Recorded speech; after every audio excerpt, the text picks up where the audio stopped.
The whole shop's accuracy lived in a single question Do-jin had been postponing since the first plate came off the forge. Who could actually scrape? You cannot cast flatness, you cannot forge it. The fire gives you shape and hardness, the hammer gives you form, but flatness, true flatness, the kind a machine's sliding surfaces must have before they will slide at all. Flatness you scrape, by feel, one high spot at a time. It is the highest hand skill in the shop, and also the slowest, and there is no shortcut that does not eventually betray you in a seized bearing, or a lathe bed that cuts a gentle taper into everything it touches. Do-jin had known this since his grandfather's restoration shop, where the old man kept a set of hand scrapers wrapped in oiled cloth like instruments in a surgeon's kit. He had watched the old man work them. He understood the theory completely. Theory was not the problem.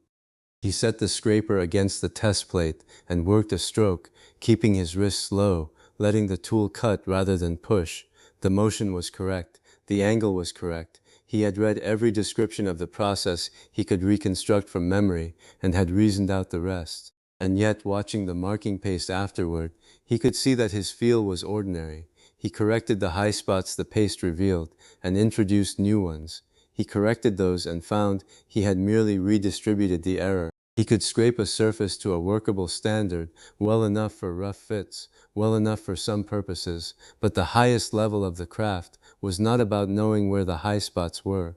It was about knowing where they were going to be, before the paste ever touched the plate. That knowledge lived in the fingertips, not in the mind, and his fingertips had never learned to speak that language.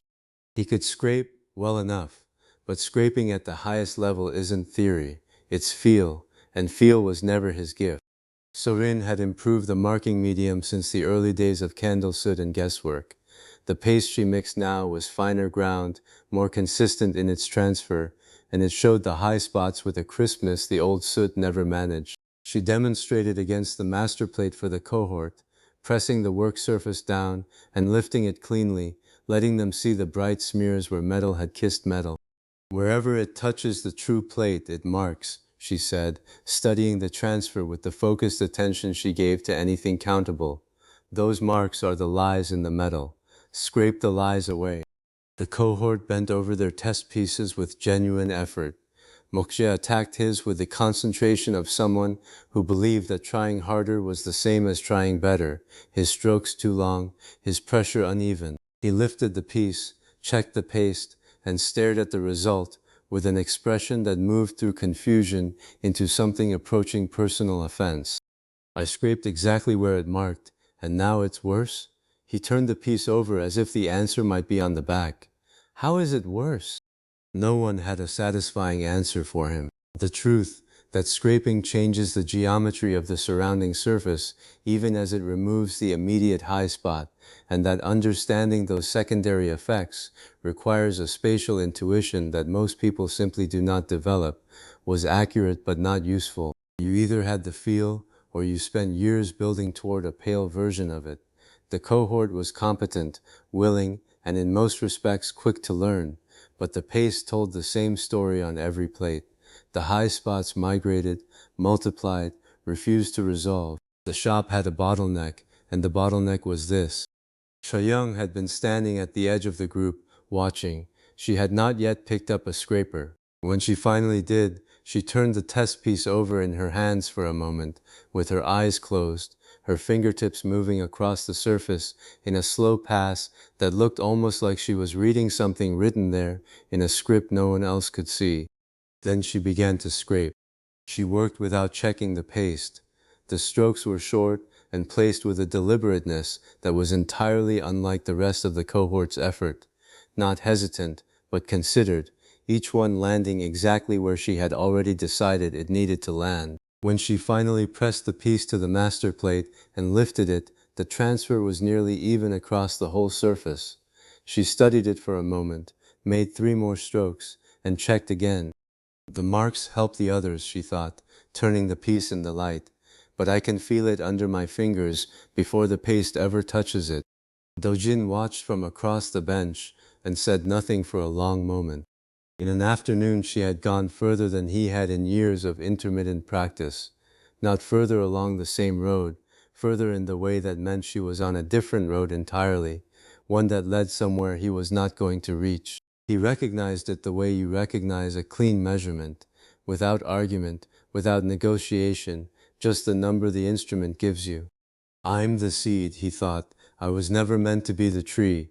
This is what I came here to grow. He waited until she set the piece down. Everything that has to be flat or fit is yours now, he said. You're the master of it. I'll come to you when I need it true. Cho Yeong looked at him, then at the scraper in her hand, then back at him, as if checking whether he was making a joke at her expense. The master? Me? A pause. I sorted scraps for bread a year ago, and now the whole shop's accuracy lives in your hands, Do-jin said. That's how it's supposed to work. She did not say anything else immediately. He did not need her to. The teaching that followed was not straightforward, because the thing Cho Yeong knew best was also the thing she knew least how to explain. She stood at the bench with two of the younger cohort members and tried with visible effort to put into words what her hands did without consulting her. You just feel where it's proud, and she stopped. Tried again. It's like the surface has a shape, and the shape has I don't know how to say it. Seo-rin had been listening from her position at the record table, her brush resting across the inkstone. She set it down and came to stand beside the bench. Then we count it, she said. 20 marks to the inch is rough, 40 is fitting, 60 is fine. She looked at the cohort. Now they can chase a number even if they can't feel it. Cho Yeong considered this. It was not the same thing as feeling it.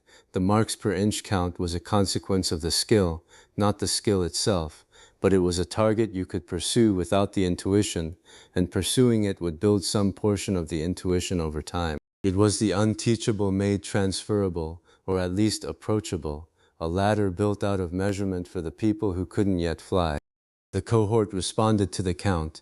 Mok Jae, given a number to chase rather than a sensation to imitate, improved within the hour. He was still not Cho Yeong. He would not be Cho Yeong, but 40 marks to the inch was achievable, and 40 marks to the inch was enough for most of what the shop needed. Doh Gwang had been watching from the doorway, his remaining hand resting on the frame.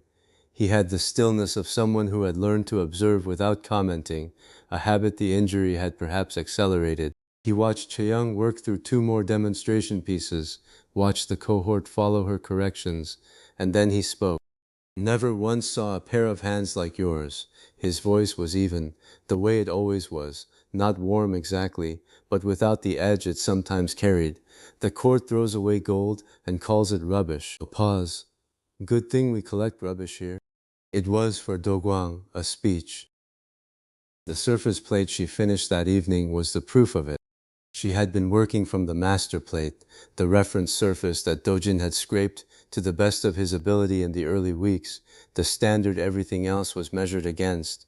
She had used it as her teacher, pressing her work against it, reading the paste, correcting, repeating. The 3-plate method required cycling between multiple surfaces to eliminate the systematic errors that crept in when you used only one reference, and she had worked all 3 in rotation, with a patience that did not look like patience because it did not look effortful.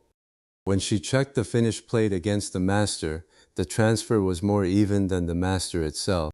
She held the 2 surfaces up in the lamplight and looked at them for a long time. Truer than the one that taught me, she thought. I made it truer. The master plate was no longer the master plate. That was the logic of the 3-plate method carried to its conclusion. The student surface, refined against the teacher, eventually surpasses it, and then the teacher must be refined against the student.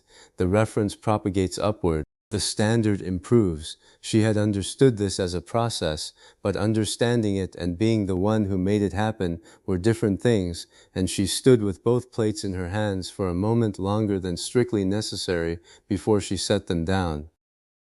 Mok Jae had disappeared briefly and returned with the kit.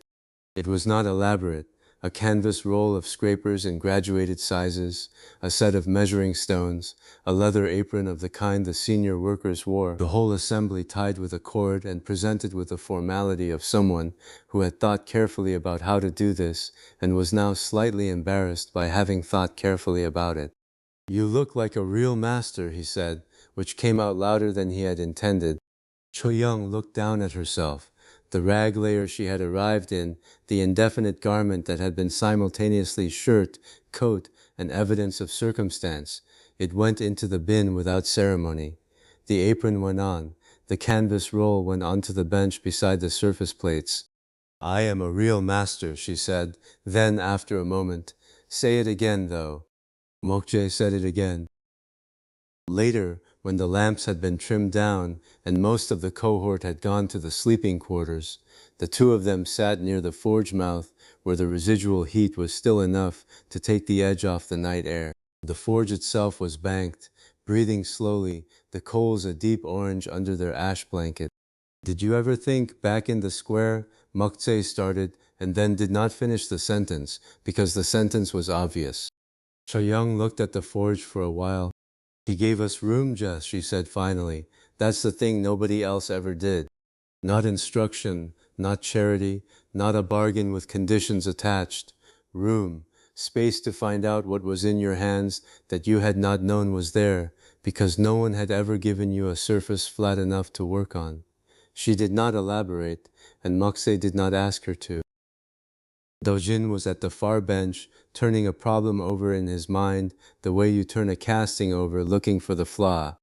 Round, they had solved with the lathe. Flat, Cho Yeong had solved with the scraper. The shop could now produce cylindrical surfaces and planar surfaces to a standard that would have been unthinkable 6 months ago, and the machine tools that depended on those surfaces were beginning to function as machine tools rather than as approximations of machine tools.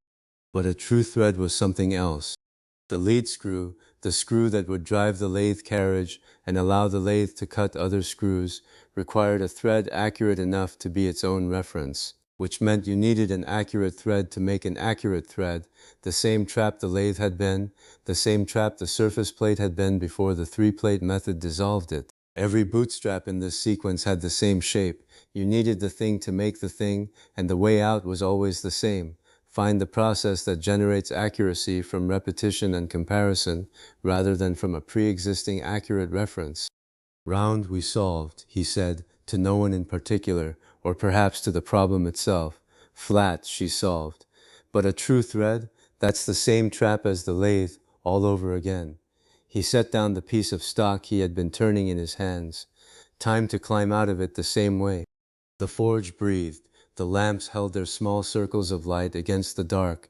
Somewhere in the sequence of problems ahead, the screw was waiting.